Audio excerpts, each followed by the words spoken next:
बगलिया के जरूर लोग सखी लोग जुटली काली का हो सखी शादी विवाह द्वार हो गए ससुरा में चल गई। अरे ससुरा के हाल बताइबू ए बोले तंगिया ना।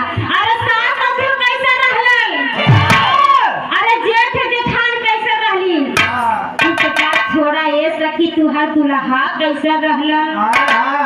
तू लइकिया कथी ए सखी अपने ससुरा के का हम बड़ाई करी जितने बड़ाई करी उतने कम वाले की ना सुना कैसे कहत बा।